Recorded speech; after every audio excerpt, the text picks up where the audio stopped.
So today is June 28th, 2021. My name is Maria Saldana and I'm here with P. Thank you for being here. Thank you, Maria.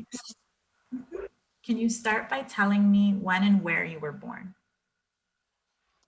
I was born in May 1995 in Trujillo, Peru.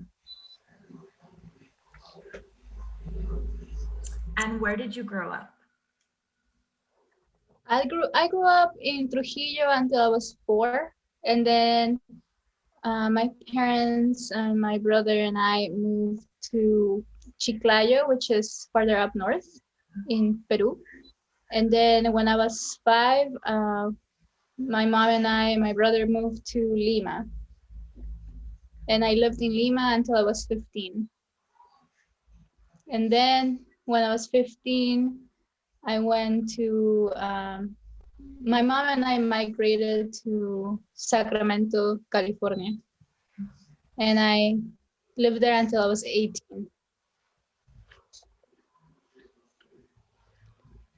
So until you were about 18, you said? And yeah, in Sacramento. Okay. And so where are you currently? I'm actually back in Trujillo, where I was born at the moment.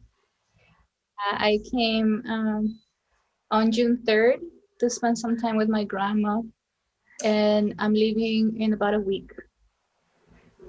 That's nice. Yeah.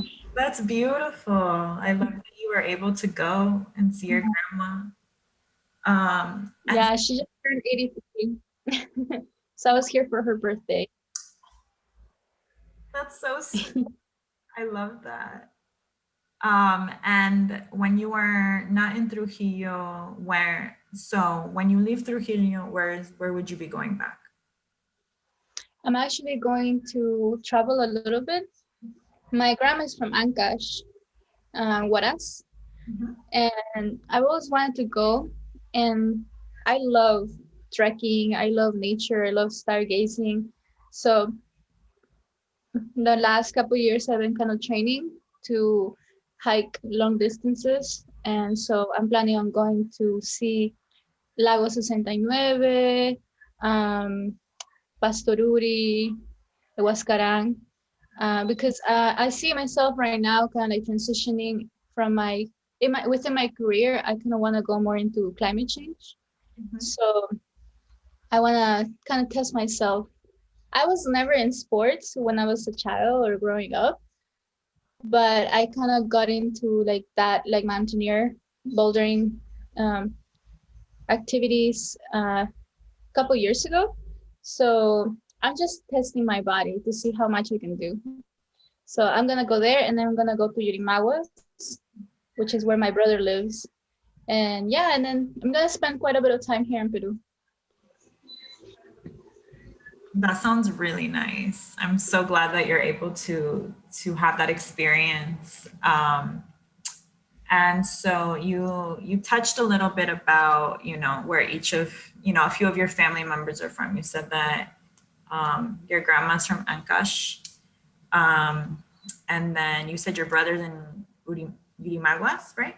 Yurimaguas, And where else is your family from? So my dad was born in Trujillo, and my mom was born in Contamana, in Loreto. And yeah, so, and then because my grandma has roots in the Andes, I kind of always saw myself a little bit of a mix, Costa, Sierra, y Selva. And yeah, those are my roots.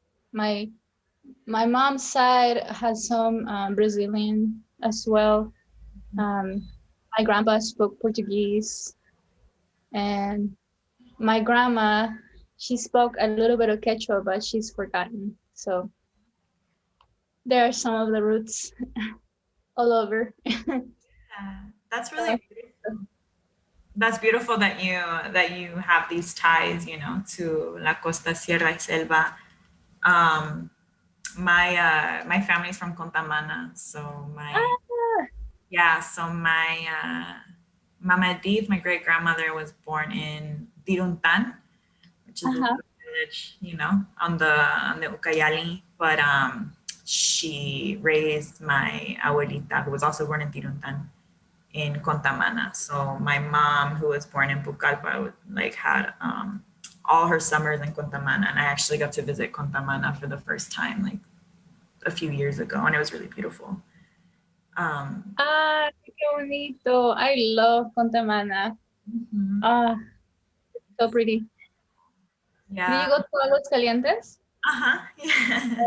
Yes, amazing. It's beautiful. Like you sit in the middle, and then on one side it's cold, on the other side it's hot. Yeah, Aguascalientes is so beautiful. Contamana in general, right? Just to see like la selva, pero with all of the montañas also. It was really. Sí. Yeah. My mom has 7 siblings, so I have a lot of cousins, and they live there. So I'm gonna go there too. I'm gonna see how my trip goes, because I kind of wanna go everywhere. And I'm like, all right, how much time I'm gonna have to be here? Because every time I come, I kind of split my time. You know, like what I joke around and say like doctor visits, because I always come for like 2-3 days. But this time I'm actually spending some time, so I want to go too. I want to say hello to the cousins. Oh, that's really beautiful. I'm glad that you're able to do that.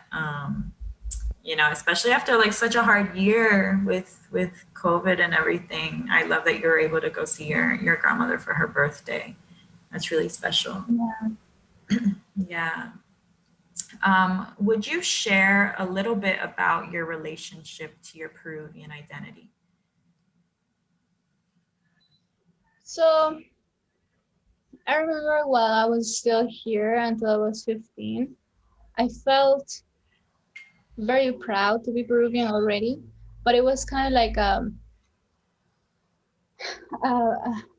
tug of war, because I was going through a period of identity where I felt that the word proud, and this also relates to being queer, but I had a complicated relationship with the word proud, because I felt like it could end up being negative. Because here, like, you know, in Peru, you see a lot of pride that can be toxic in a way, because it's like you're proud to be Peruvian because you're not Bolivian, because you're not Chilean. It's kind of like this comparison relationship. So I felt that way. So when I went to the US, and I met some other people from other countries, you know, I went through this period where I was like, I don't want to say that I'm Peruvian.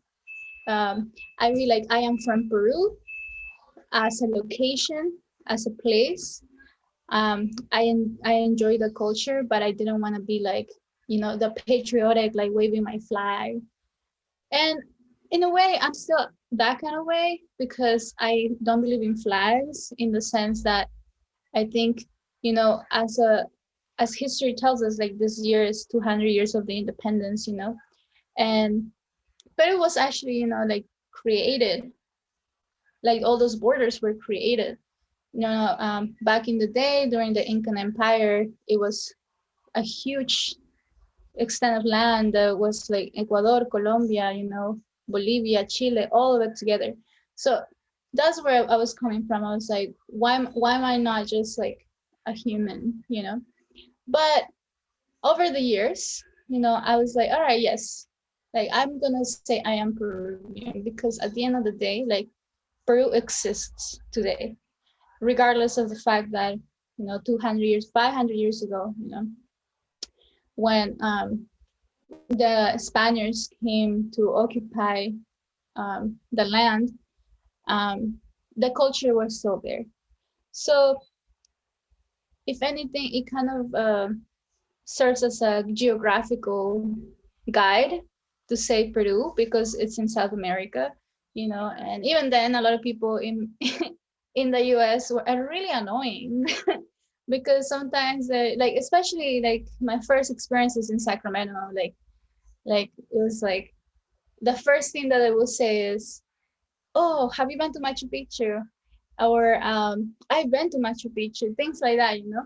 And because when I was growing up, we were very poor, in the sense that we didn't have time, not time, but like we didn't have money to be traveling. So even though I was in the United States, I had never been to Machu Picchu. And I was really jealous. Like I have to admit, like I hate saying that I'm jealous, but like I was jealous when I was 15, you know, and I would hear people say that they've been to Machu Picchu. And I, being Peruvian, hadn't been, you know. So it was complicated at first. And like all those other comments that people who, you know, like who don't even know what Peru is, like, oh, what is Peru? Like, where is it? You know, people thinking that it's like part of Mexico. And I just laugh. I'll be like, no, it's south of Mexico, but like really, really south. And yeah, so yeah, it was complicated at first, but over the years, you know, I was just like, you know what, I'm just gonna embrace it. I'm not gonna wave any flag.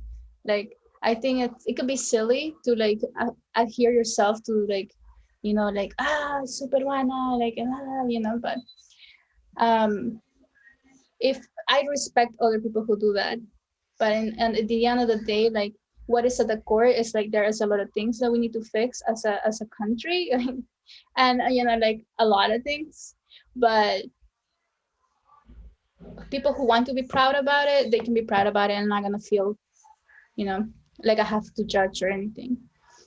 So it's a personal journey too. It's a collective one and a personal one.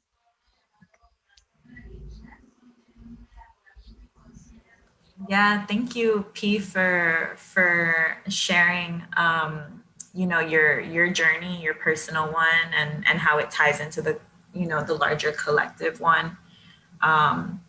Because, you know, you're touching on notions of pride, and I think that, you know, I didn't grow up in Peru, but I just remember getting to the United States and being told that I was Peruvian before anything else, right? Like that's it. You're Peruvian. Even if we're in the US, you're Peruvian. And then also, I just also remembered wanting to distance myself from a Peruvian identity, because I would hear people tell me the same thing. You know, they'd be like, "Oh, I've been to Machu Picchu," and I'm like, "But that's not where I'm from." You know, like I wasn't born in Machu Picchu. Like I was born in Iquitos, and then also, I think you named something really important in terms of pride, or attaching oneself to a nation versus like a geographic location, right? So when you sharing how, you know, like it's going to be 200 years of independence, but before that, right, before the Spaniards even came, right, that wasn't just 200 years, like that was like 500, 600 years ago that they came, and Peru didn't have borders like that, right? So the borders that we have now that make up Peru were imposed on us, you know, through colonization. It was a free land, you know. So I think that you naming your ties to Peru geographically is really important, because I think that mentality of like a strong nationalism is really, really prominent, I feel, in Peruvians. And right, it's not saying that that's a bad thing, but I think you also mentioned that there are things that, you know, we have to fix within Peru, right, in the country. And that's really important, right? So I think of when I think of celebrating like Independence Day, right, it's also to be proud also means that there are ways that we can hold ourselves accountable, right, collectively, personally. So thank you for touching on that. How do you maintain? Thank you for saying that too. Yeah, of course. Actually, before I ask you that, I just want to know, you know, is it meaningful for you to have a relationship to Peru or to your Peruvian identity? Yeah, absolutely. I think it's meaningful because I always sought that. I sought to reconnect with Peru because coming at the age of 15, I felt like I already had a very clear identity of who I was. And then coming to the US and I didn't speak English, you know, I was in sophomore year, 10th grade in high school. And here in Peru, I had I was already in the last grade secundaria. So I thought I knew what I wanted to do with my life. And then I had to come here or to go to the US. It wasn't that abrupt. Like I already knew my mom was doing all the things to go to the US, but I for some reason I was like, it's gonna take forever. Like I'm not gonna go until like later in life. But it happened, and I was like, so going to the US, my identity was very like all over the place because I couldn't speak, I couldn't communicate. And while I was in Peru, I was I would write a lot. I would speak like I liked poetry and like writing, reading, communicating. Like that was my jam, right? And then going to the US and I couldn't do that. I was like I felt very isolated.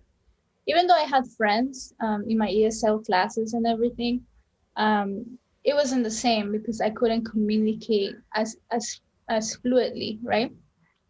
And I became very isolated. So when I had the chance to go back to Peru, I took it. I was like, all right.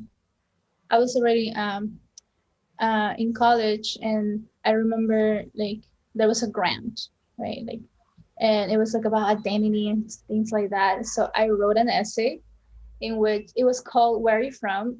No, have you been to Machu Picchu? I think it was called the essay that I wrote, and it was basically about that. It was like how much I hated that question, you know. And when I got the grant, it was like 3K. I went to Machu Picchu with that money. And that was my first time going back to Peru because I went to the US in 2010 and I went back to Peru for the first time in 2016. And I was here for a month and a half. And that trip to me was so rejuvenating because I felt like, all right, I'm finally back. I'm finally back where I'm from. I also did like a little bit of a trip. Like I went to Trujillo, I came to Trujillo, and I went all the way north to Ecuador, like this stopping, along the way because I really wanted to learn about my roots. Here in Trujillo, this is the land of the Mochica. So like the Moche people, the Chimu and all. So I wanted to learn more on that. So I felt, and then after that year, I kept coming back every year except for last year. Last year I couldn't come back because of the pandemic. So I see myself in the future kind of like building a career where I can be, in a way, even though I hate the term nationality, binational, right? Like I have my Peruvian passport and I have my US passport, and I want to find ways where I can continue having roots everywhere where I feel like is home to me. Yeah, I love that. I love that you were able to use the money that you got to then visit Machu Picchu. I think that that's really powerful for you to have been able to, like this question that had been asked to you so many years, and now you're finally able to do it, right? But you were able to do it in a way that was meaningful for you. And I think it's great that you're able to maintain like this traveling that you do back to Peru to maintain those roots, because I think that's really important. I think when we're navigating identity, I think it makes a difference. I feel if you're able to go back to a country or to a space, right, a location. I really think that it impacts how we view things, right? We're able to experience the culture in a different way. So I'm very much like face-to-face person, so it's hard for me to communicate on like the phone, with my family. So I'd rather just like come here. And if I have the possibility, the accessibility, then I take it. Yeah. Absolutely. It's different. It's not the same, to talk to family that's in Peru on the phone. Like, I think it's helpful, sure, right? It helps you stay connected, but nothing compares to actually being able to be there. Yeah, and like just quickly, like making like an analogy, when I went to the US, I kind of felt like the only reason I couldn't feel like an easy transition was because of the language. But otherwise, having been in Lima for 10 years and all my family being everywhere else, like in the provinces, um, I felt like that wasn't different. I felt like I had already experienced that. But it was the difference that, being here in Peru when I was in Lima and no one else was around me besides my mom, I would go visit my other family every summer, and I couldn't do that after. So it was like I feel like it was like ya estaba acostumbrada a eso. So I kind of like I'm trying to like get back into into that routine, I guess. Sure. And there's also a difference in traveling when you're already in Peru, like I think that the accessibility, I'm not saying that it's, I don't want to say that it's easier, but I think that the access that migrants have to go back to their home country, from wherever they've migrated to, I think becomes a bit harder. Just in terms of money, it's expensive to go back to Peru, from the US, like it is. And you're speaking also to a language barrier when you got to the US, and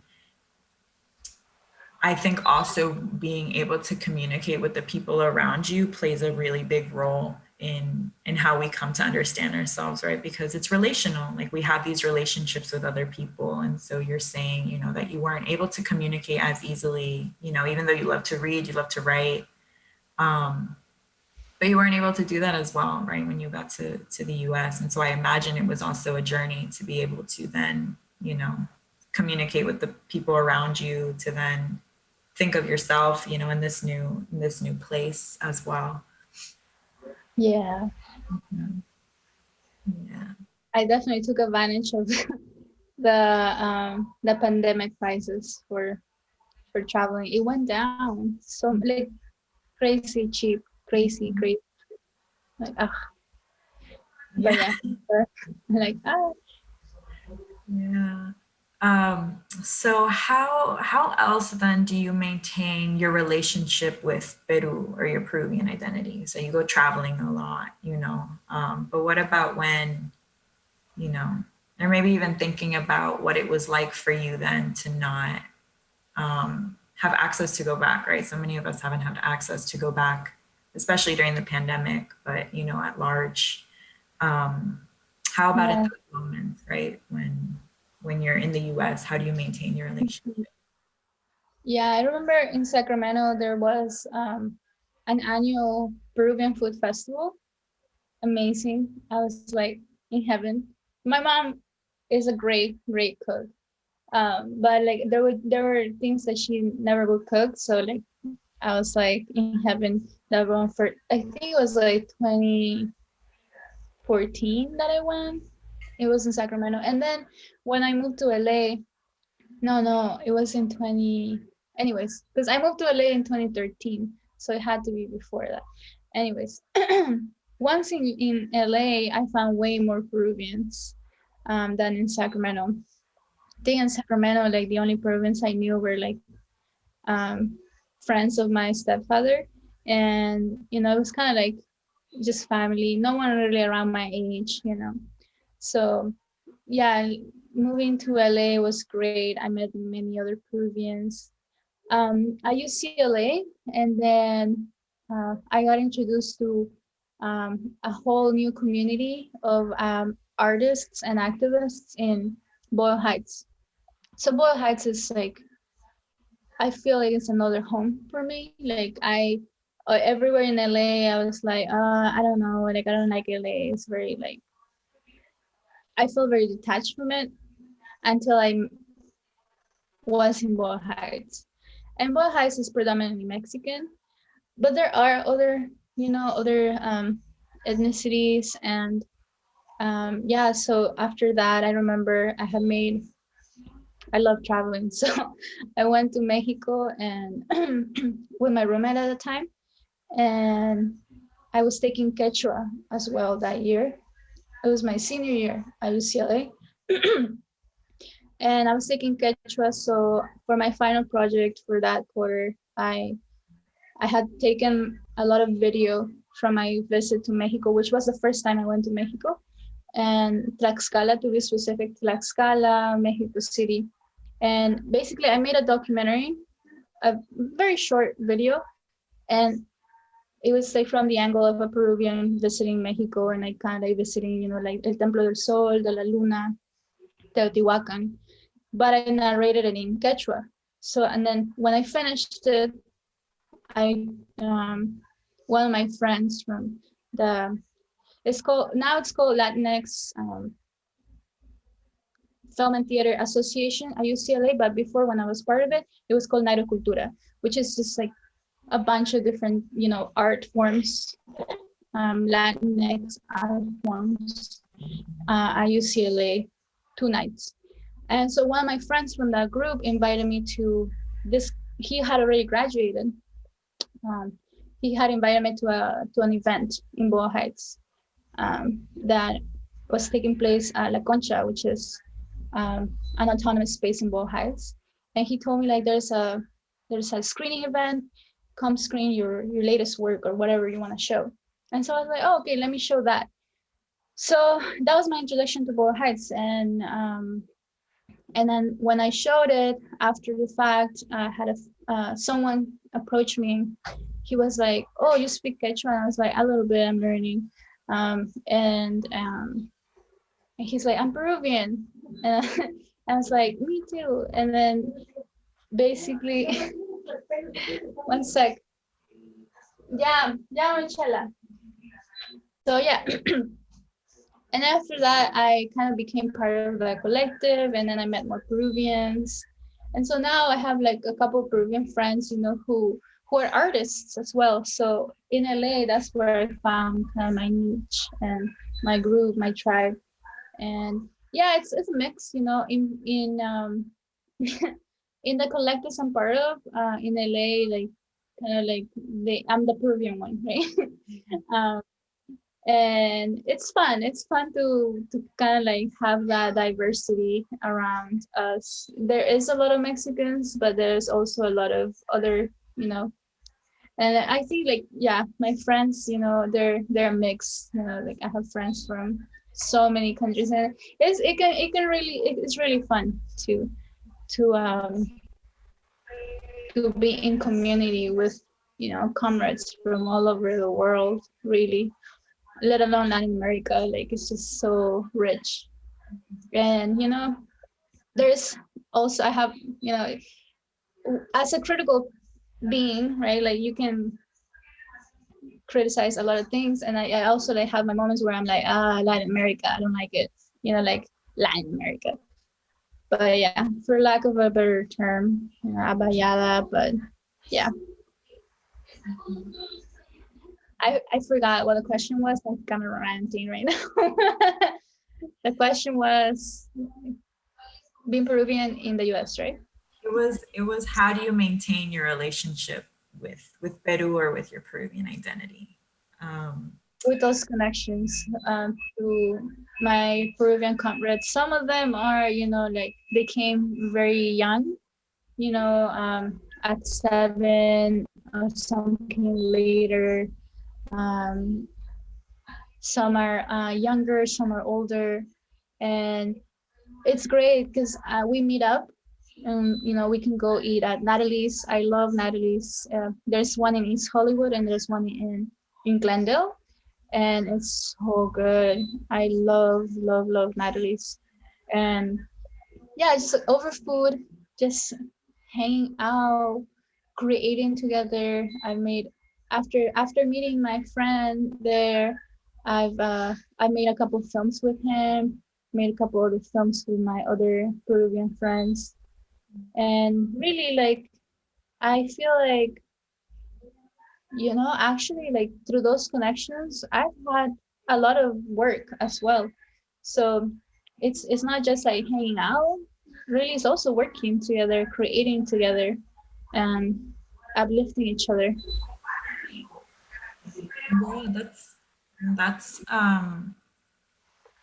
powerful, I think, to be able to then create something, you know, with people that you meet. And I think collaboration, especially within collectives, is really important. You know, at least like I do my own organizing within the community, and I always find that that's really fulfilling. But can you speak to me a little bit more about the work you do? You do films, right? Like you can you Yeah, talk about that a little bit more? yeah. So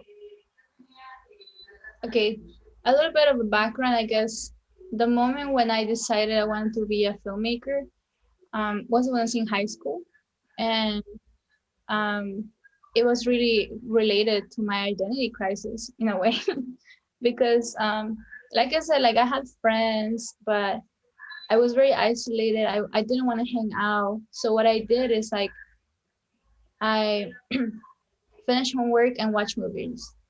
You know, I'll go out here and there, but like the thing that I loved doing in my moments of isolation was watching movies. And really, like I started watching movies in English, right? And I was like, all right, I'm not gonna put the subtitles in Spanish. I'm gonna see if I can understand it. And I remember I chose the worst movie to do that the first time because I watched Pulp Fiction and I was like, I don't understand. And even now I don't understand. I'm like, even knowing English, I don't know what's happening. Like, and I didn't know at the time. I was like, there's something I'm missing. I watched it like 3 times back to back, I think, and I still didn't understand. But that was my thing, right? That was my escape, movies. And I remember like watching movies. I would learn new words, and so even now, like when I hear a word, I'd be like, oh, I learned that word watching that movie. and and I read a lot too. So things that books that I had read in Spanish already, I read them in English because I already knew what was gonna happen. And you know, in my family, no one it really is like by profession an artist, but we're all artists in different ways. Okay? And there was always that like como se dice incentivar. They would encourage us to be artists, but not really as a profession. So when I told my mom that I wanted to be a filmmaker, she cried. I was like, oh my God, so dramatic. You know, she was like, you're so intelligent, like you could be anything. I'm like, yeah, I can be anything. And I want to be a filmmaker, you know. Because I was the kid in high school, I took AP everything. So I had a good GPA and she was really like devastated. But I really wanted to do it. And I wasn't like, you know, you can tell I was a nerd. So I actually also volunteered at the library. And I remember my senior year in high school, I was like, all right, there's this film contest. You know, it's like a short film contest. And that's when I made my first movie. And then I got to UCLA and I got into film school, which was amazing. And in film school, I learned a lot. And so even though, because I love writing, I thought I wanted to be a screenwriter. I was like, I took my first screenwriting class. I was like, I kind of like it, but I don't love it. Um, and so when I took my first cinematography class, I fell in love. I was like filming 16 millimeter, and I was just like, this is it. I feel it. I feel it. And yeah, and I took cinematography as my concentration. But even then, I was like, I don't really want to make all these movies, you know, that I don't know. Like I was just like these movies don't really resonate with me.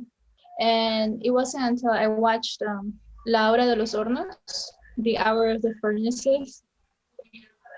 It's like this 3-part documentary. It's like 6 hours long about the struggles in Argentina, in all of Latin America. It's a communist documentary of back in the day.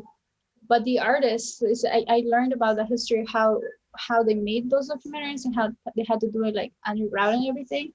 And I was like, wow, these people are really committed. And then it's like, I haven't seen that many documentaries. So I started watching more documentaries and I was like, all right, this is it. This is what feels like resonates. So yeah, my first documentary during UCLA, I made documentaries too, but my first documentary after graduating was with my Peruvian friend. And it wasn't about Peruvian anything. It was about an activist in LA who her name was Connie Norman, and she was an activist with ACT UP LA. So raising awareness and like demanding rights for people who were HIV positive and suffering from AIDS. And that was amazing. You know, that was like I got introduced to. I already knew about Outfest and I had been around Outfest, but that was like the first movie that screened at Outfest in LA. So yeah, that's the work I do. I make documentaries. It's kind of hard to explain to my grandma. She's like, why don't you shoot like Maria la del Barrio? Like they're screening that here on ATV, and I'm like, no, it's because I shoot for real things. I think that's written, and like even though I explain it, she still doesn't understand. I'm like, I don't shoot telenovelas. I shoot documentaries. Thank you for sharing with me a little bit more about your work. I always love, you know, asking folks about what they do if you know they do things creatively, artistically, because I think, you know, even in your films, and I've seen a little bit of what you do through Instagram, and it's really beautiful. And like, I think even in you capturing your documentaries, right, it's a form of archiving. And I think that's why I you know, was thinking through how I'm going to have these testimonios, you know, last, because I wasn't seeing a lot of our stories, right? Or at least I didn't see them, you know, anywhere I looked, I wasn't really seeing Peruvians, let alone queer Peruvians. And so a piece of this work, right, is the archiving process to be able to go back to our stories. But I think also, you know, like you named being surrounded by so many different folks in LA, you know, in Boyle Heights, and you know, at least thinking back to what I've heard, you know, and speaking from other folks, or even in my own experience, I at least, you know, wasn't around a lot of Peruvians when I got to the US. And so I think I would have liked to know that there were other folks, you know, who were at least identified similarly. You know, because for me, being queer, being Peruvian is really, really central, you know, to how I think about myself, how I move through the world. And so thank you for sharing a little bit, you know, about what you do, about, you know, your time in Peru. But I would also like to shift a little bit into talking about queerness, if that's okay with you. Absolutely. So what about your queer identity? Can you talk to me about, you know, your queer identity? I knew I was queer since I was 9, and it took 9 more years for me to like come out. But basically, in my experience, growing up, I was always around, not always, but when I was really little, I was around my cousin. He was the one who would babysit me. And I attribute my love for house music to him. And he was gay. And it wasn't like, he was like, at the time that I came to understand, like, or just like have memories, he wasn't around that much anymore. But whenever I would visit him, or like see him, he was always like openly gay. It wasn't talked about in the family. Nobody wanted to talk about it or accept it, but he was just who he was, and I loved it. And I was like, you know, just trying to understand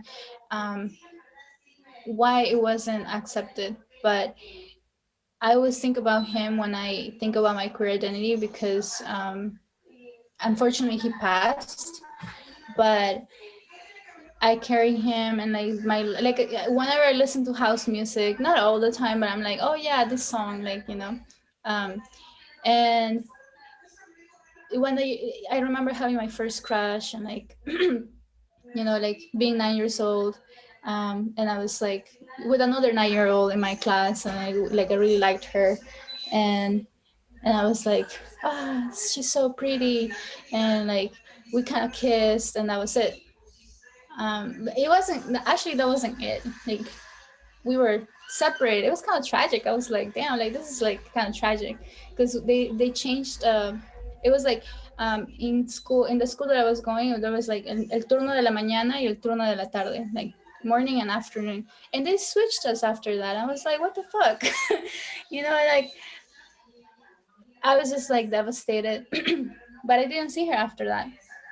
And then I changed schools. My mom changed my schools, so it's like, you know, I kind of want to talk about it like with her, but I haven't really like sat down and be like, do you remember this? Because 9 years after when I came out to my mom, I also had another crush in high school, and I told her like I have this crush and she's a girl, and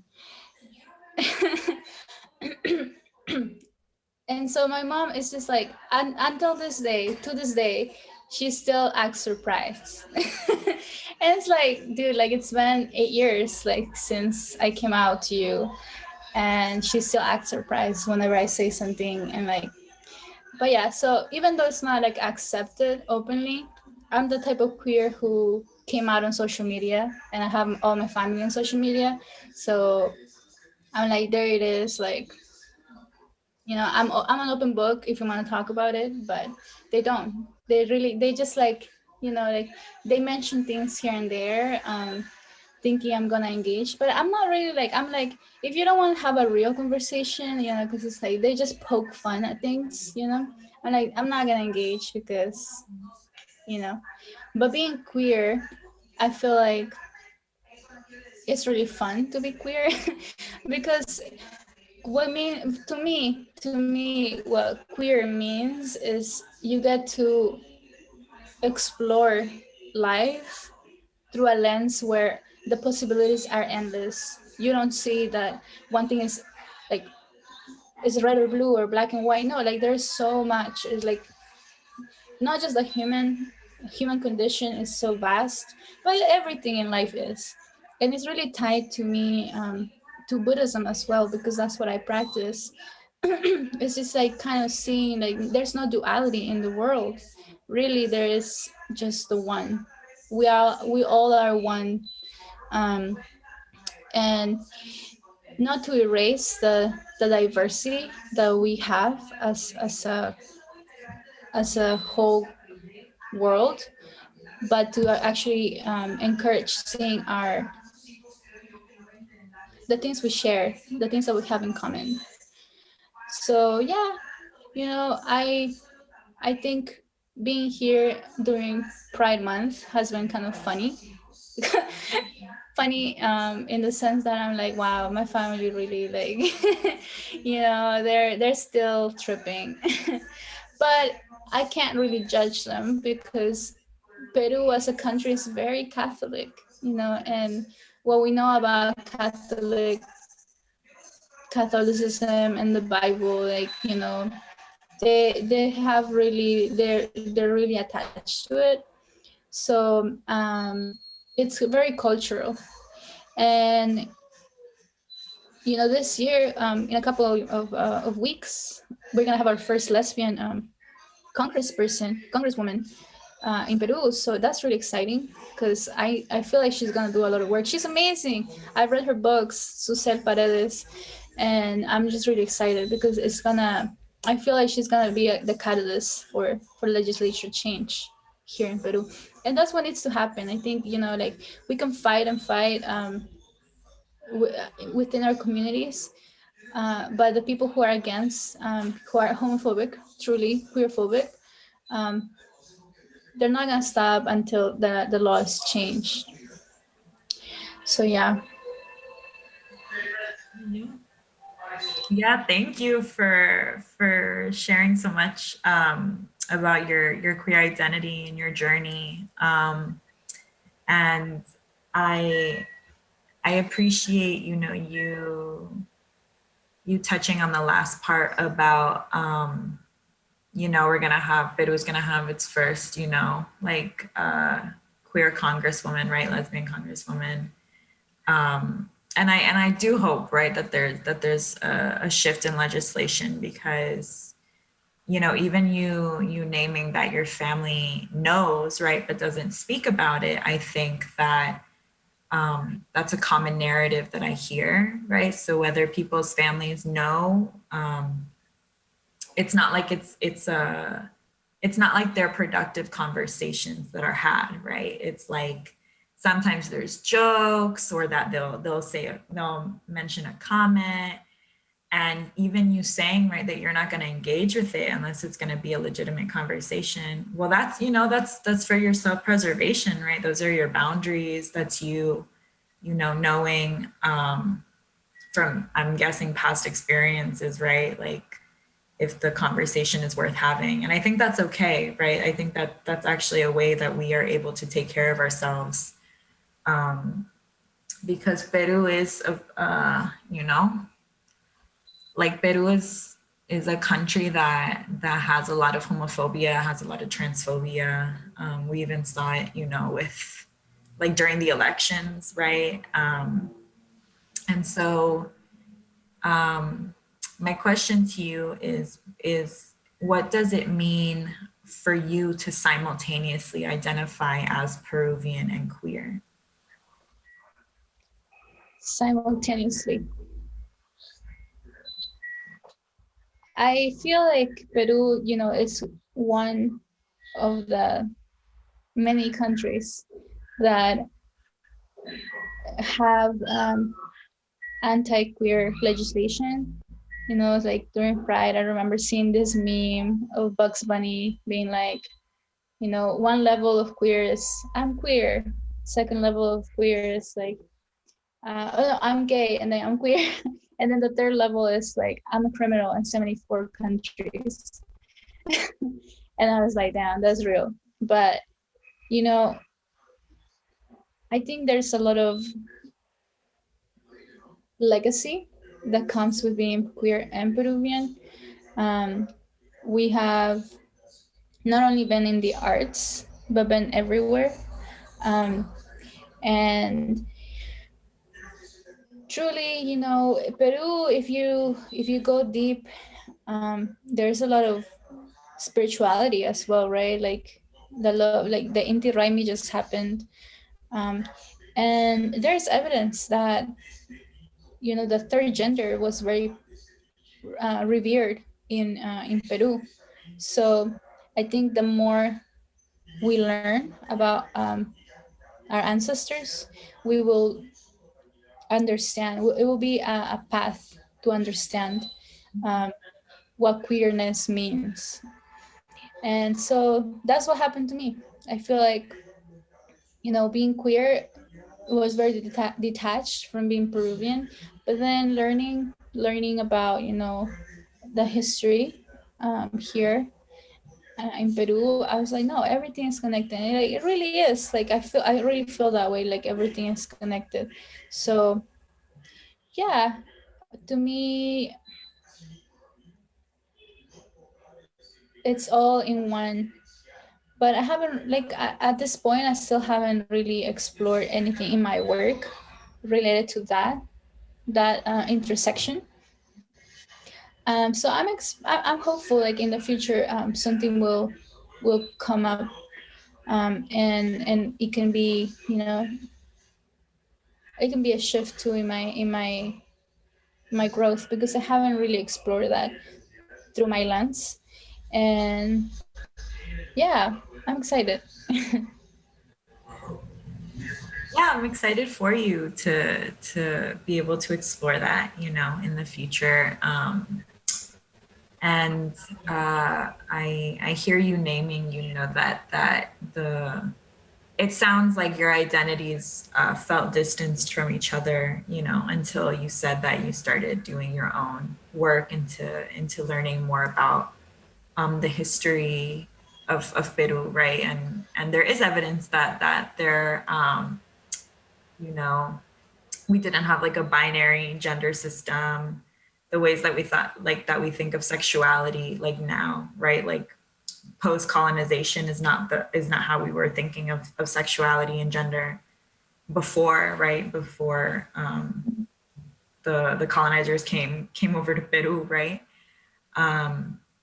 Do you feel that your identities, you know, you said, you know, after doing this work, so do you feel that your identities coexist in the same spaces that you occupy now? Well, I mean, the US, yes. Here in Peru, well, it's because I've mainly been around family, so I feel like I don't really, I mean, as I am, I don't really present as queer. I can pass as straight, but you know, I feel like it hasn't really coexisted while I'm here. Anything I do though, like I feel like I don't, you know, like the way I present has a lot to do with it.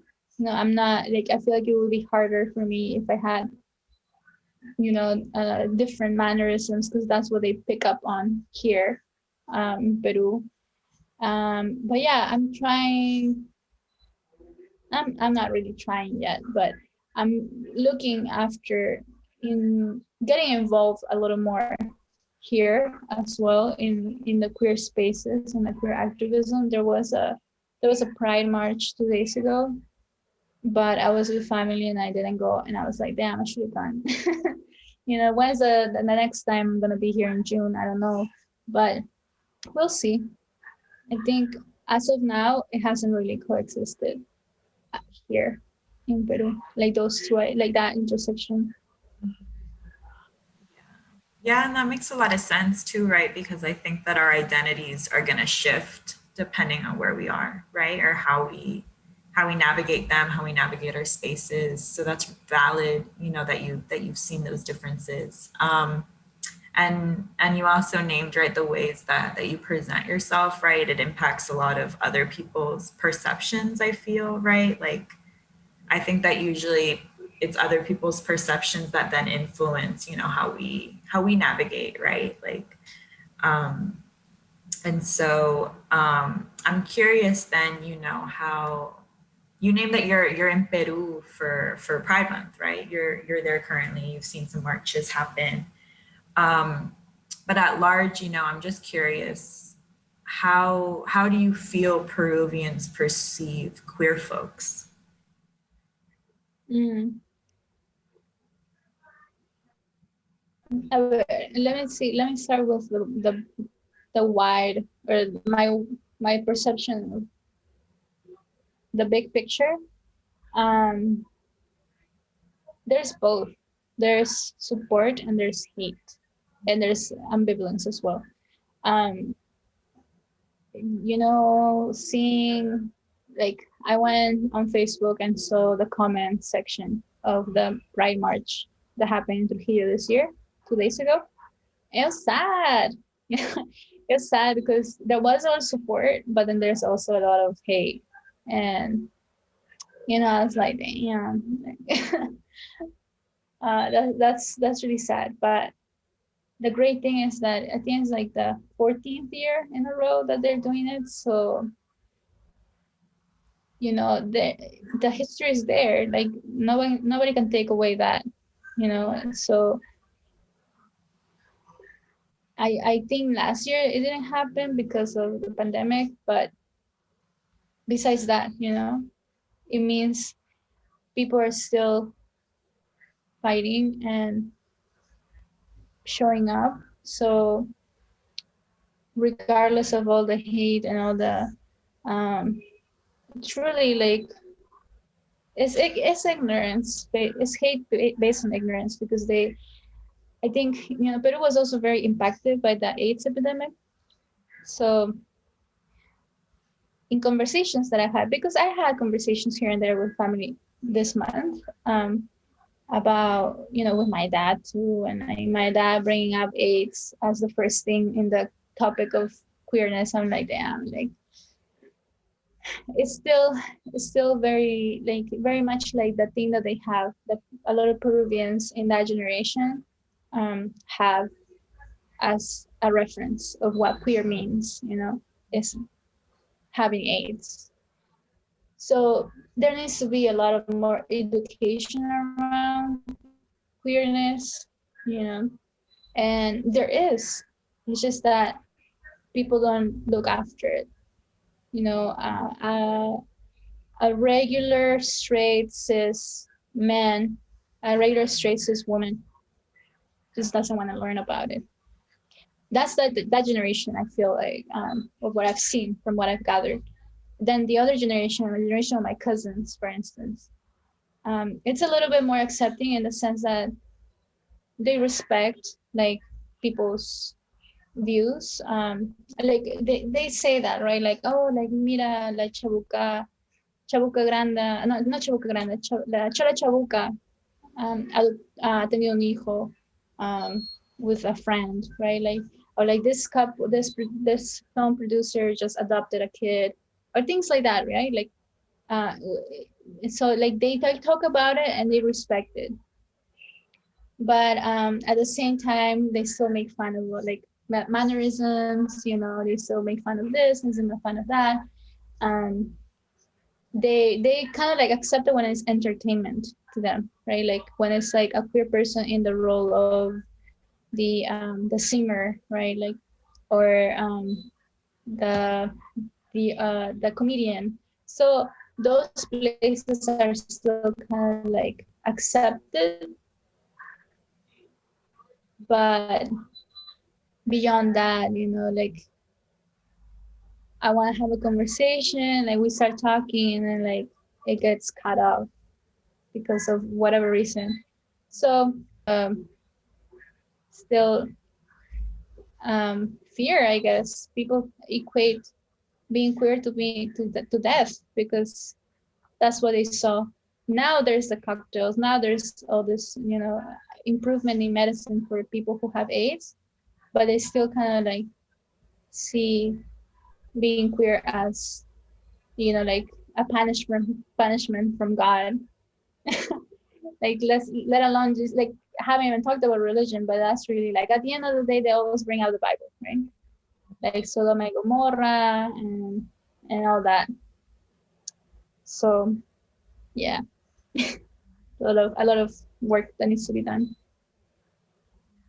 Yeah, and I want to thank you for bringing up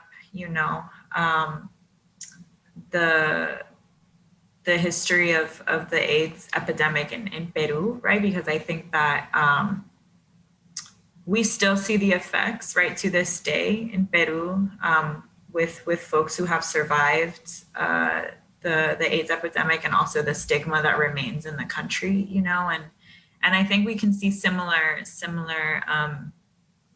narratives in the U.S., right? But and you saying that they equate being queer to death or as a punishment, right? I think that there's also ways that while there may be like acceptance, I think now or a tolerance even, right, from a newer generation, it's not to say that queer folks haven't been there forever, right? Or queer and trans folks haven't been there forever. We see that as evidence in the marches. We see that as evidence in before colonization, but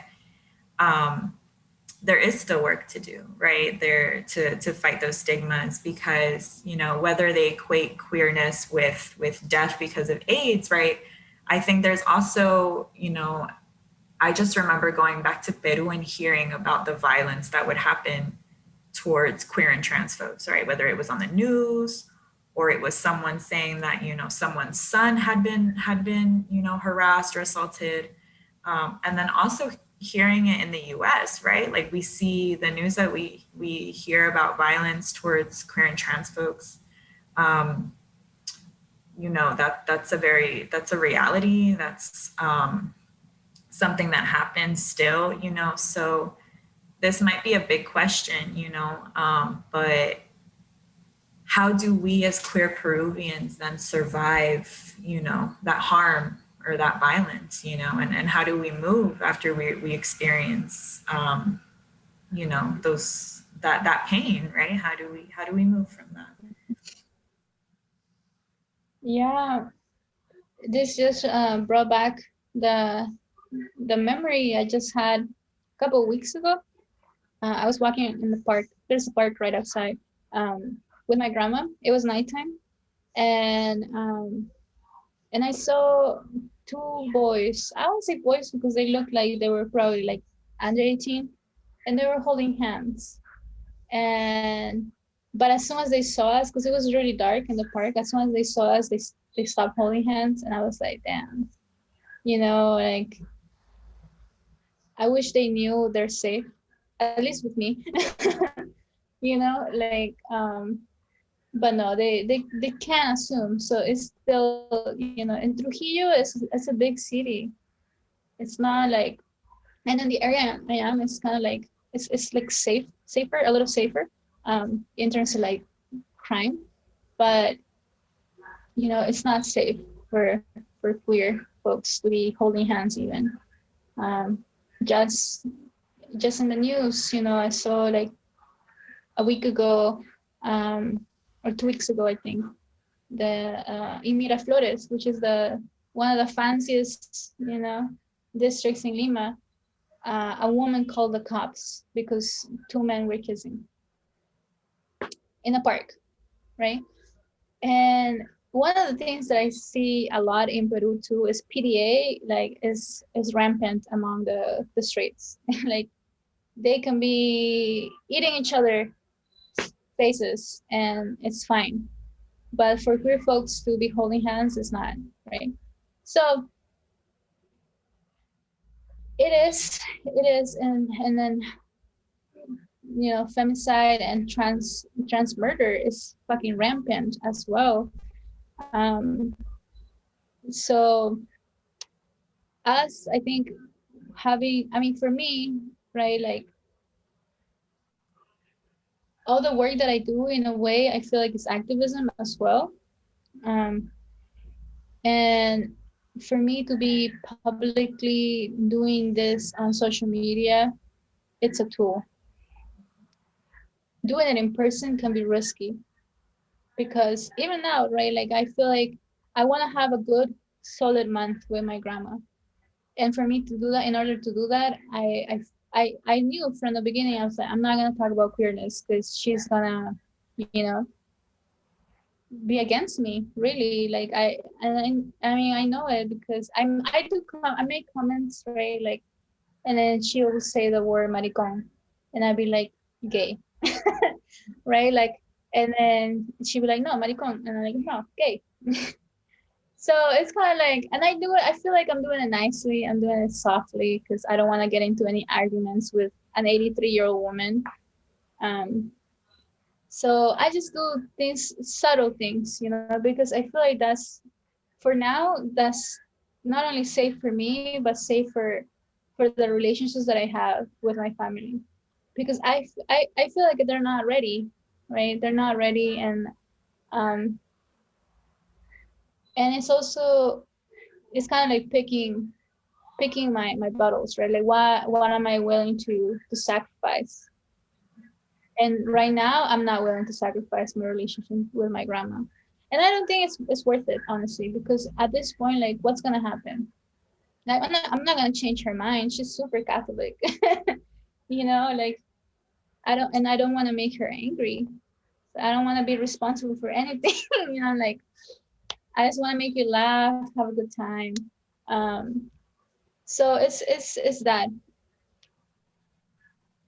I think what we can do is recognize within ourselves, the capacity that we have and what we're willing to sacrifice. With my mom, it's a different story. Like I feel like, you know, with my mom, I had to tell her, because I have this memory, and she doesn't remember this, but I remember one time I was 16. It was 2 years before I even came out, and I had something important to tell her. I don't even remember what the fuck it was, but I was like, Mom, I have something important to tell you. And I told her to sit down on the couch, and she was like, what are you gonna tell me? You're a lesbian. And I was like, what?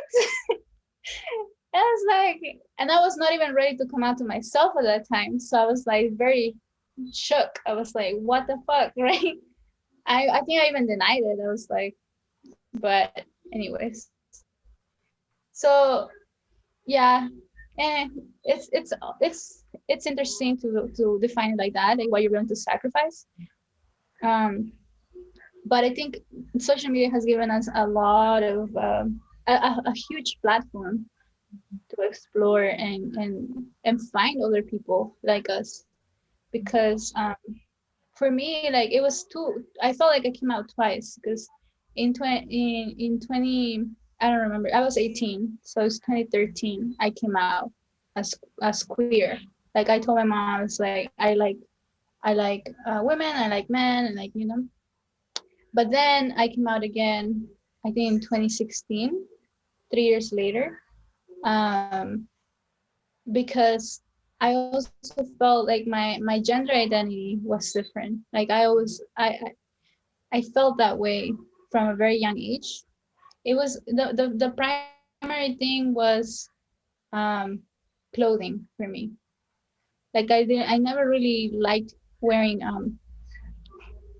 really high femme anything. Like I didn't like wearing dresses. I like wearing glitter and lipstick, but that's it. Like and I know like clothing doesn't define gender, but to me, I know I'm a femme, but I'm not a high femme. And then it kind of like, that was the introduction to like me like trying to like understand who am I as far as my gender goes.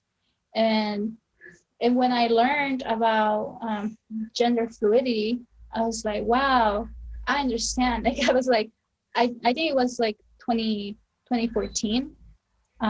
I was learning about that, and I was like, this is how I feel. Like this is who I am. And I remember I was taking a theater class, and I had to write a play. And I like kind of my intuition, like listening to my intuition. And so, and I dreams, I love like kind of like analyzing my dreams too. So it came to me that I had to write 2 gender fluid characters.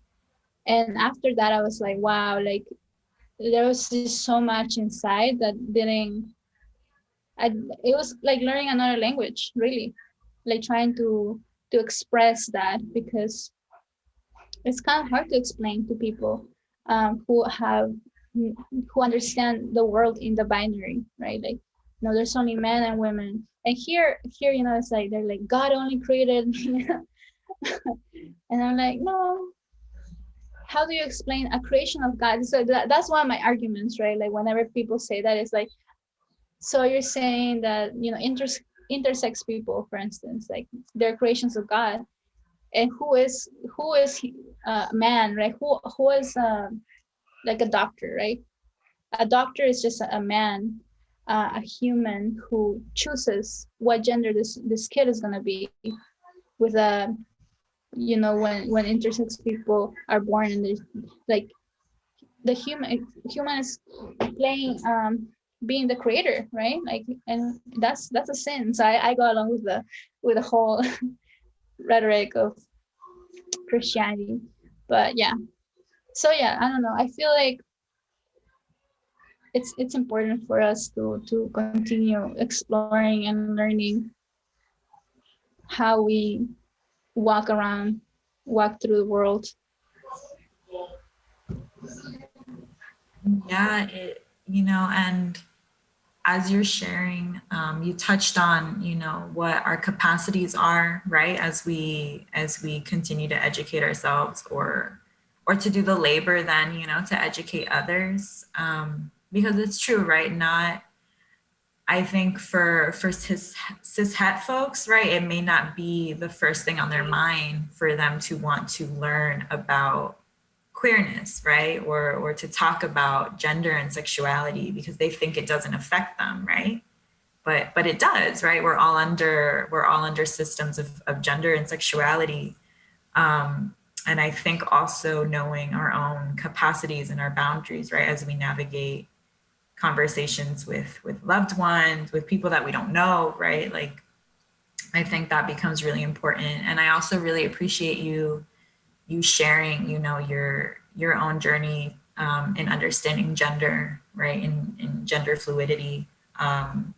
That's really powerful, and I think that we can challenge a lot of the rhetoric that comes from, you know, like, you know, oh, it was only a man and woman that were created, right? There's a lot of ways that we can challenge that, and even you naming social media as a tool, right, to do that. I think that social media does grant us a layer of safety sometimes, right? Like, as you mentioned, right, going on Facebook and reading the comments that were under the Pride March, right? Like, there were good and bad comments there, but I think that social media is definitely a tool, I think, for folks, right, that want to use it to have these conversations and to also share bits of themselves. And so I wonder then if there are any other identities that are salient to you, right, that you would like to share. So you touched on, you know, your relationship to your Peruvian identity, to queerness, to gender. I wonder if there are any others that you would like to share. Yeah, so one of the ones that I felt was very important for me to reconnect was the language of Quechua. So to me, you know, knowing, you know, in even in our regular day-to-day life, when you're speaking here in Peru, you use a lot of Quechua. When I started learning Quechua, I was like, damn, I know all these words. I didn't know exactly how to use them or when to, what exactly meant, but it's just part of our culture, right? And I've also had conversations about that with my grandma, and like, you know, like she thinks it's just ¿cómo se dice? Una cosa pasajera. That people are wanting to learn Quechua because she's very salty, really. Like that, you know, in school she was bullied for speaking Quechua, and you know all these stories of even now, you know, there's I know you mentioned that there's you know, sexism in the presidential race. However, in my perception, like there's also a lot of racism, right? Like, and prejudice against indigenous folks. I personally, I didn't vote because I wasn't where I was supposed to be voting because I came to Peru and I couldn't vote here. But I wouldn't have voted for Keiko. And I'm actually happy I didn't vote, because voting for Pedro Castillo too, it would have been difficult because he's a homophobe. And so is Keiko. So it's hard to tell like how much is true, because it's a political game. Like if any one of them was like, yes, like queer rights, they would lose a lot of votes, right? But yeah, so I feel like for me, being indigenous, you know, I have indigenous roots, and I wanted to reconnect with them. That's why I wanted to relearn Quechua. And I'm not fluent by any means. I understand a little bit, you know, I can't really speak it that much. But yeah, that's really important to me too. Another identity is like I meditate a lot, and like mindfulness and Buddhism. I'm learning as well. I'm not a hardcore Buddhist. I'm learning. I'm like going through the world like that.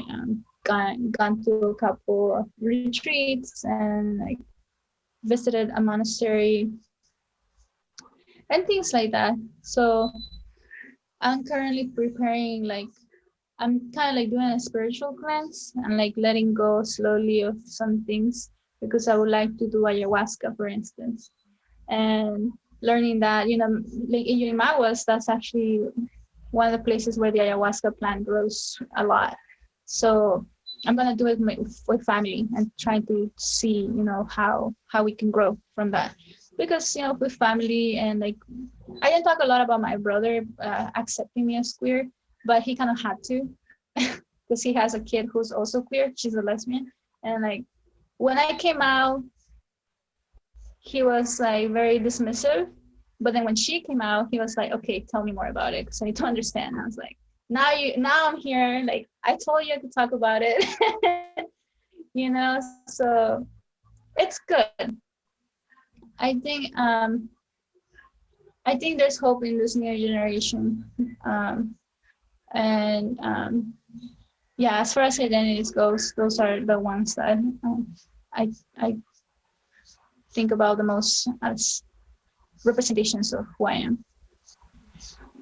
Yeah. Thank you for sharing your identities with me. And you know, you mentioned that that we use Quechua words, right? Words in Quechua, I think just scattered throughout the vocabulary. So I'm from La Selva, and so like Charapa slang is a lot of Quechua, and it's mixed with other like tongues from other indigenous tribes in the Amazon. It's mixed, but I just remember every single time that I would speak Spanish and a word would come out that was like that I knew as Charapa slang, like I couldn't find the origins of it. My abuelita sent me like a diccionario amazónico, right? And something that it says there is that like a lot of the roots of our slang come from Quechua. And you know, and you even naming the racism that we see, right, in the elections. You know, the anti-Blackness and anti-Indigenous sentiments that we have in Peru are so strong, right? It's so ingrained.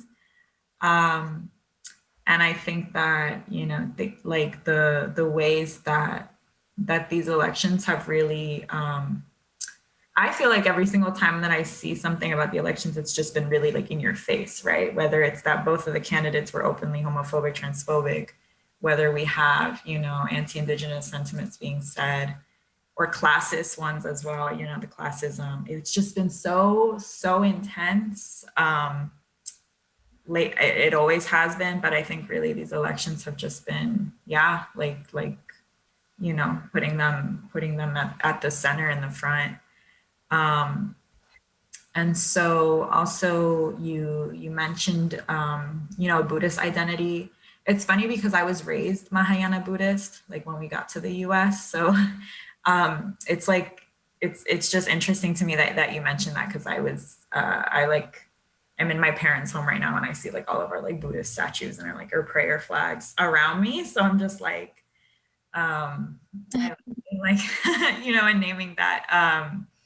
So I was raised in that as well. And I think for me, it brings me a little bit closer even to my own indigenous roots, right? Like to the shamans that are back home in Iquitos. You know, when I go back and I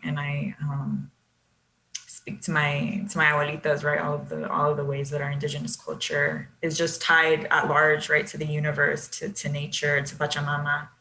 I see a lot of it relate back to, at least in my own Buddhist practices. So thank you for naming all of those. Thank you for sharing too. That's awesome.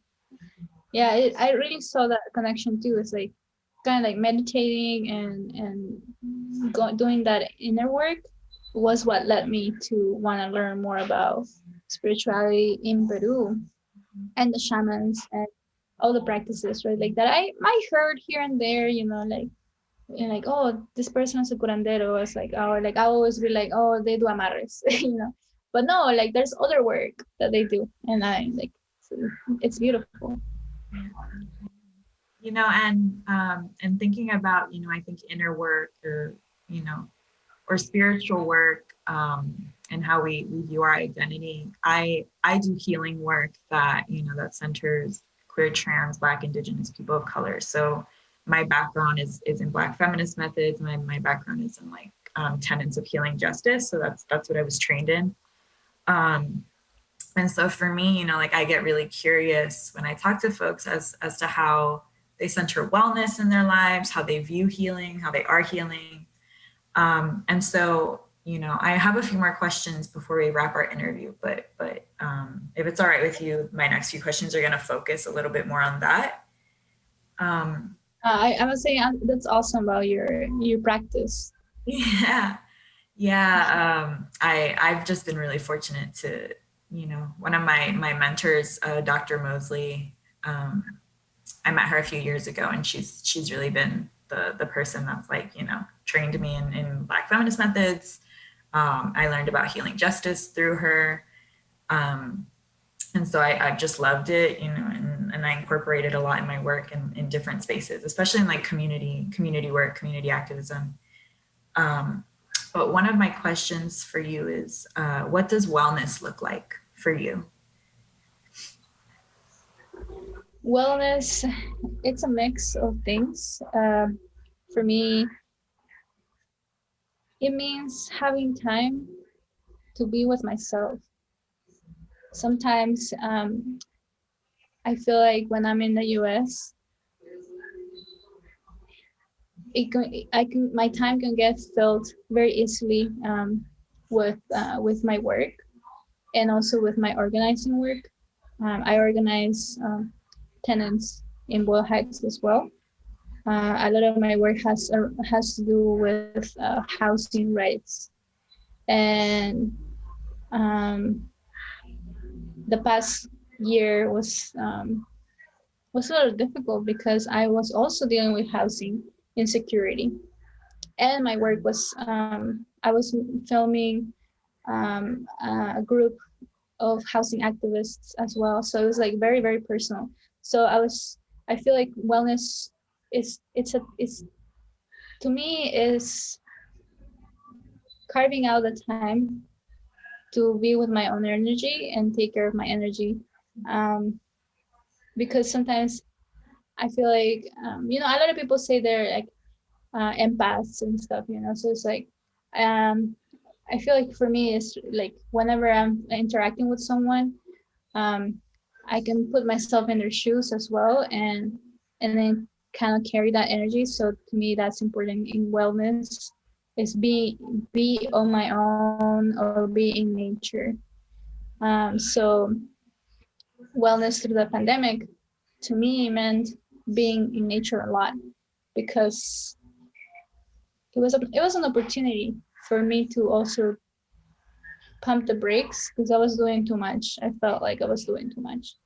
And I was working full time, and then the pandemic started and I was furloughed.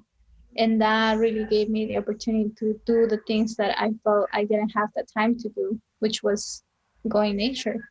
And in doing that, being one with Mother Earth, with Pachamama, is part of my healing practice as well. You know, for me, listening to myself, listening to my thoughts, and figuring out what are the things that I can do to heal.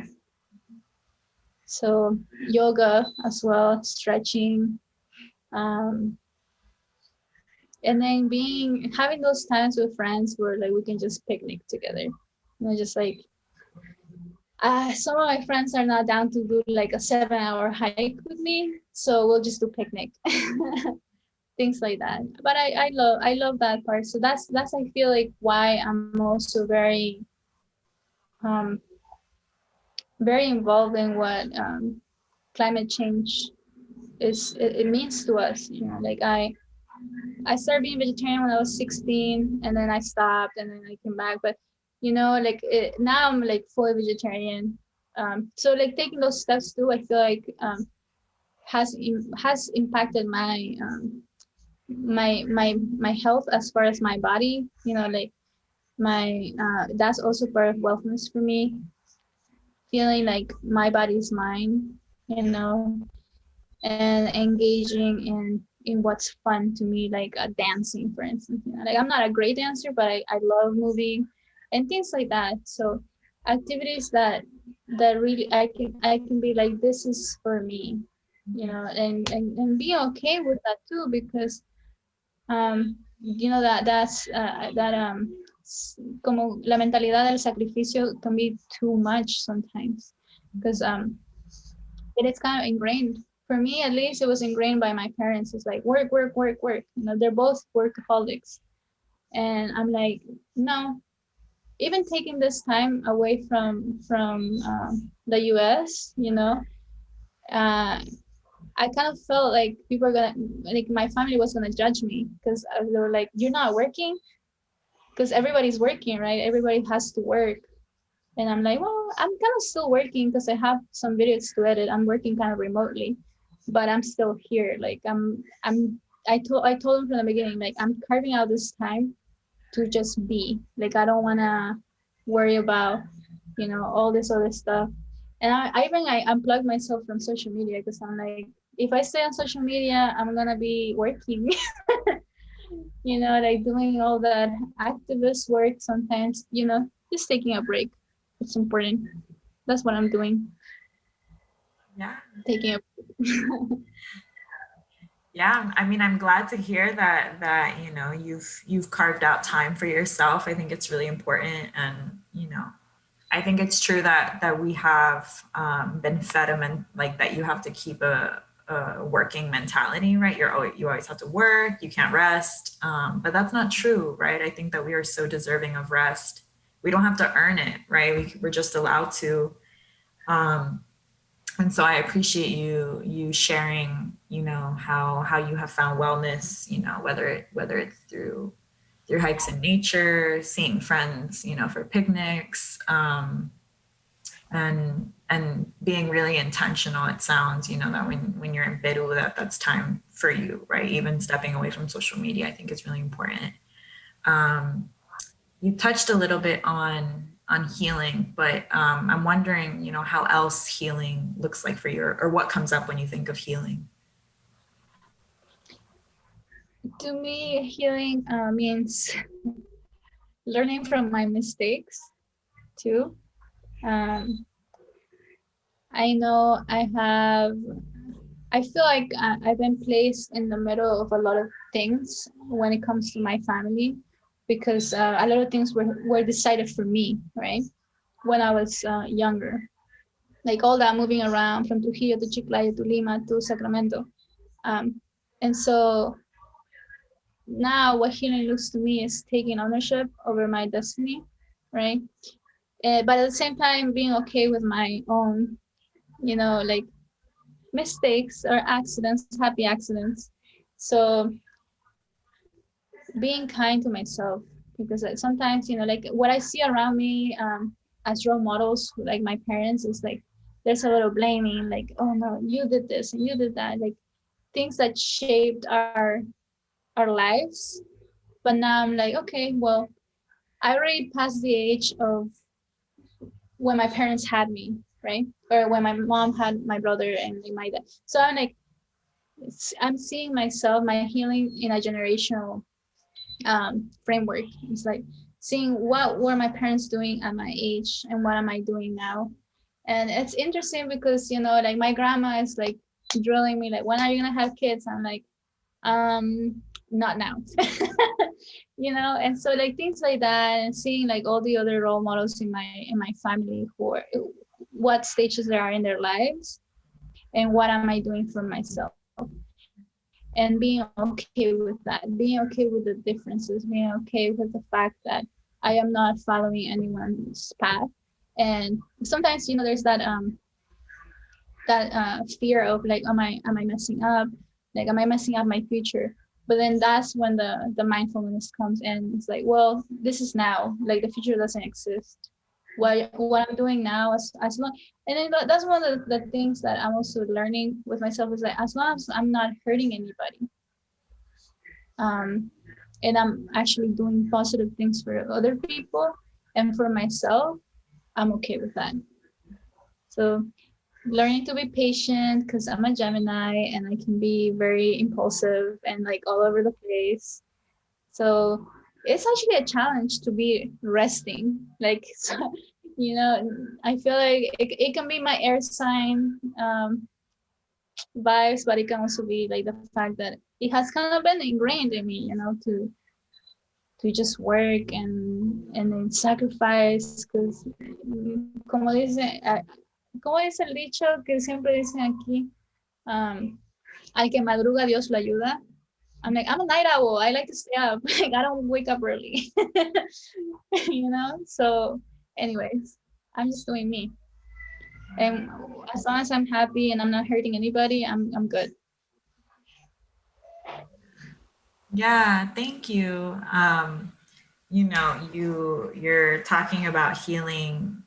It sounds like, you know, and you can correct me if I'm wrong, but it sounds like, you know, viewing healing almost from like a generational perspective, right? So maybe not necessarily to compare, but just to like, you know, see what is in alignment with you at this moment, right? Like it doesn't have to match what your parents were doing or what, you know, even your grandmother expects from you, you know, at like where you are currently, but you know, it sounds like you're staying very present into what your needs are and what your wants are, you know, at this moment. So that's really important, and you know, I'm glad that you're able to establish that for yourself, right? To allow yourself to remain present. It's really not easy to rest. I find that it's also challenging, especially because I feel like, you know, sometimes I'm on the couch and then my mom is like, "Oh, what are you doing?" Right? Like, shouldn't you be working? Right? And it's like, I'm literally just sitting here, you know? So Yeah, you know that. Yeah. yeah. So I see those generational patterns come up as well. And I only have, you know, a few more questions before we wrap, but what about pleasure? Does that come up for you at all when you think of, you know, your intersecting identities, or how you move through life? Yeah, I get so much joy and pleasure just being in nature. Um, you know, hopefully in the future, if I'm able to, I would love to have a farm. Not necessarily with animals, to be honest, but just, you know, growing my own food. I was kind of doing that last year, but then I had to move. Um, but yeah, I think learning a lot of ways to be sustainable has given me pleasure. Like learning from my friends. I have two friends who have a ¿cómo se dice? Like a collective, a farm collective.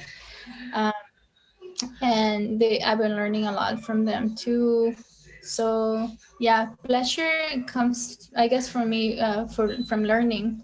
And I love like the relationships that I had with people where I can learn, where I can learn um, about new ways of engaging with nature, new ways of engaging with ourselves, like our inner work. A lot of my friends do a lot of inner work, you know, and that's to me, I feel like that the more I've had connections and relationships, like romantic relationships and like friend relationships, and even sexual relationships, I felt like the ways that I've learned the most is when people are willing to explore, right?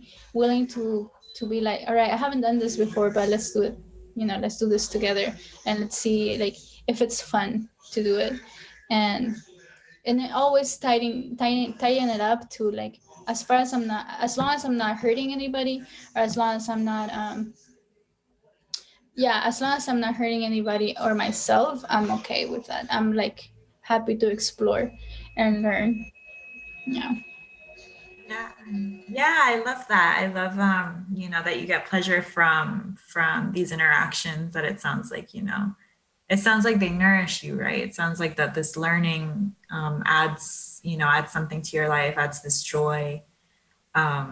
And nature also, right? The connections that you have with nature. So I'm also going to manifest, you know, this like little farm for you. I hope that, you know, in the future soon, you know, you're able to have this farm. you know, to continue bringing you this pleasure. But my last two questions are, what do you wish for yourself? What do I wish for myself? Yeah, I wish myself health. That's one of the things that I want. Now in the pandemic, you know, it's been super important for us to take care of our health. I feel very blessed to be alive. I feel very blessed to have lived through this year and a half, and then have gone basically untouched, right? In the sense that I am alive, breathing today, and happy. That alone is a blessing. So I wish for myself health. I wish for myself well-being. I wish for myself the opportunity to continue traveling the world, and doing it in a sustainable way. And one of the paths that I'm trying to follow now is finding a way to continue creating and raising awareness about climate change. It's a switch for me, because I've primarily been working around human issues, you know, causes of not that climate change is not a human issue, it is caused by us, I believe. And but anyways, that's what I wish for myself, is to continue on this path, and with health, to continue walking around the world. Yeah, that's really beautiful.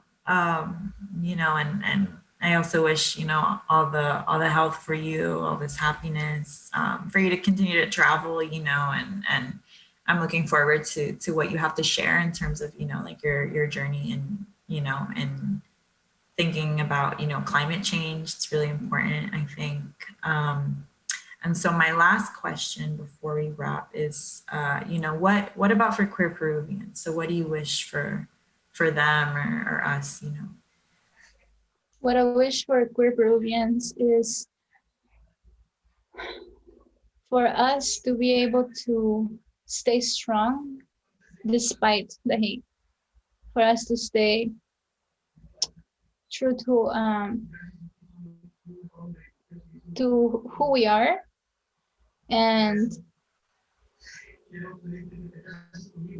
that with time, the fear that we have, for instance, to hold hands, right? Like, as little as it sounds, like, for it to be gone. It's not necessarily like it is about marriage, yes, because like some people want to have all the legal benefits, right? Like that's a fight. But at the end of the day, I wish for us to have the loved ones that will not only tolerate us but accept us, and see us as whole human beings.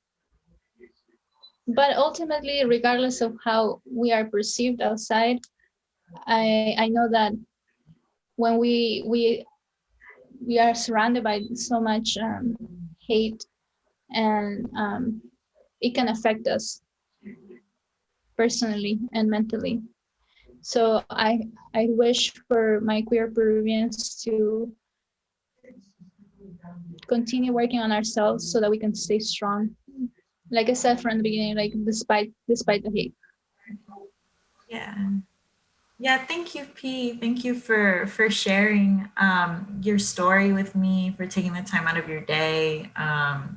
You know, even just reaching out and saying that you're interested really means a lot. I learn something every single time I sit down with someone and I hear their story, right? For me, it's always a gift to bear witness, you know? And so I'm just really grateful. I always tell folks that I sit in gratitude at the end of these interviews, but I really do. You know, I wouldn't be able to do any of this without my community, without other folks, you know, that are just so willing to be vulnerable and honest. So thank you so much. Thank you. Thank you for also sharing. I learned a little bit about you as well, and you know, I'm excited to see how your career grows from this too, because you're also putting a lot of effort to like listen and synthesize all these stories, because yeah, I haven't heard anything like this, and it's exciting because it's going to be, like you said, like forever, like as long as it exists, like it's gonna be there. And it's exciting because people will benefit from this work that you're doing. Thank you for the words of affirmation. Thank you so much. Yeah, I just feel really grateful. Is there anything else you wish to share with me before we wrap? That's it. Thank you so much, and I'm okay with it being on YouTube too. It's fine. Yeah. Cool. Thank you. Yeah, thank you so much, Pia. I'm going to go ahead and stop the recording. Okay.